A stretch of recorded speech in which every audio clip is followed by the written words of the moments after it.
Pernah nggak sih kamu merasa kayak kejebak dalam situasi ekonomi yang sulit dan rasanya kok nggak ada jalan keluarnya ya? Nah, kalau pernah, pembahasan kali ini pas banget buat kamu. Yuk kita bongkar bareng-bareng satu ide yang bisa jadi lift tercepat buat naik dari kondisi itu.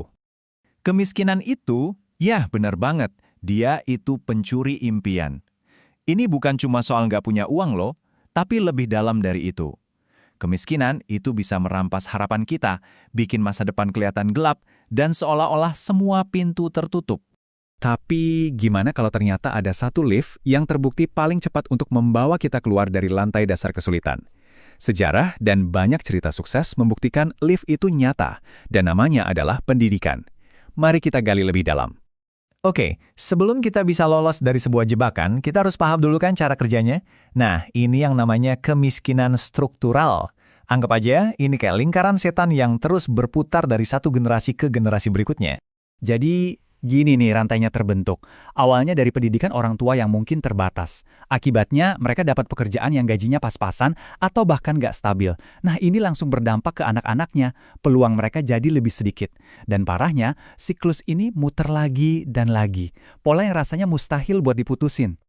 Nah, ini dia pertanyaan kuncinya. Kalau kita udah terjebak di lingkaran setan ini, gimana cara motongnya?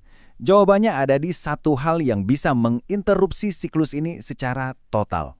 Dan inilah dia jawabannya. Pendidikan itu satu-satunya alat yang paling kuat buat mengganggu dan menghancurkan siklus kemiskinan. Inilah senjata pamungkas kita. Tapi, tunggu dulu. Waktu kita ngomongin pendidikan, ini bukan cuma soal ijazah atau gelar sarjana ya. Kita bicara tentang sesuatu yang jauh lebih besar, yaitu akses. Akses ke lingkungan baru, ke informasi yang lebih berkualitas, dan yang paling penting, ke cara berpikir yang baru. Lihat deh bedanya. Tanpa pendidikan, kita cenderung pasif. Kita kayak nungguin nasib baik datang. Tapi dengan pendidikan, perannya kebalik. Kita jadi proaktif, kita jadi pihak yang menciptakan nilai. Kita yang pegang kendali. Ini bagian yang keren banget. Pendidikan itu ngasih kita aset yang nggak bisa diganggu-gugat. Kenapa? Karena ilmu itu beda sama uang atau properti. Pengetahuan itu modal permanen yang nggak akan pernah bisa disita dari kamu. Jadi, poin krusialnya begini. Di dunia sekarang, yang dibayar mahal itu bukan lagi tenaga atau otot, tapi solusi, kemampuan memecahkan masalah. Dan dari mana datangnya kemampuan itu? Ya dari proses belajar dan pendidikan. Ingat ini baik-baik, ilmu itu aset yang nempel di badan.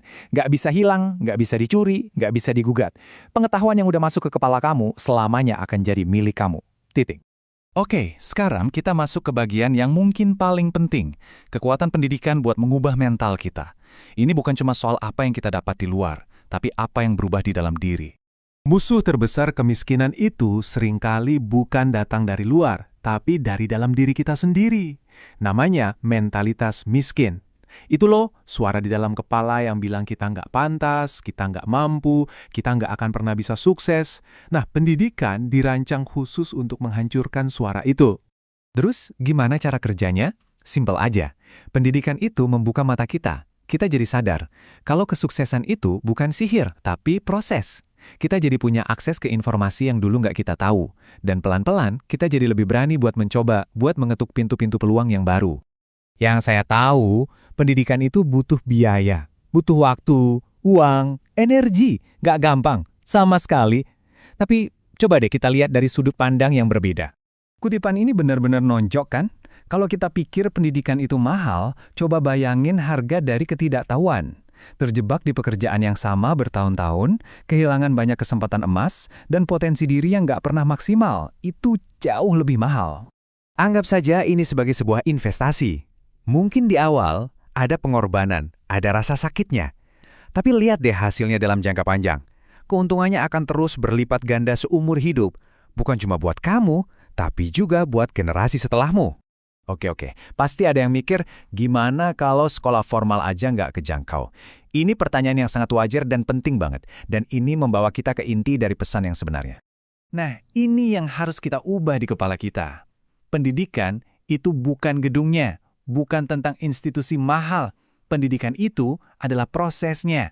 Sebuah kemauan pribadi untuk terus-menerus belajar dan jadi lebih baik setiap hari.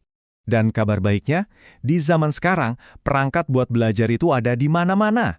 Kamu bisa mulai sekarang juga, baca buku dari internet, ikut kursus online yang gratis, belajar bahasa baru pakai aplikasi. Semua informasi itu ada di ujung jarimu. Tolong ingat ini selalu ya, mungkin kondisi kita membatasi langkah kaki kita. Kita nggak bisa pergi ke banyak tempat. Tapi jangan pernah biarkan kondisi itu membatasi langkah pikiran kita. Pikiran kita bisa pergi kemana saja. Jadi, semua kesulitan yang kamu hadapi sekarang, jangan biarkan itu jadi beban yang menarikmu ke bawah. Justru sebaliknya, ubah itu jadi bahan bakar. Jadikan itu alasan terbesarmu untuk belajar lebih giat dan berjuang lebih keras lagi. Pada akhirnya, kekuatan untuk mengubah nasibmu itu ada di tanganmu sendiri, bukan di tangan orang lain. Masa depanmu itu dibentuk oleh komitmenmu untuk terus mengasah pikiran. Kamu tidak butuh dikasihani, kamu butuh pengetahuan. Dan kita tutup dengan pemikiran ini. Pendidikan adalah jembatan. Jembatan yang menghubungkan siapa dirimu hari ini dengan sosok impian yang kamu inginkan di masa depan. Pendidikanlah yang memberi kamu kekuatan untuk membangun jembatan itu sendiri.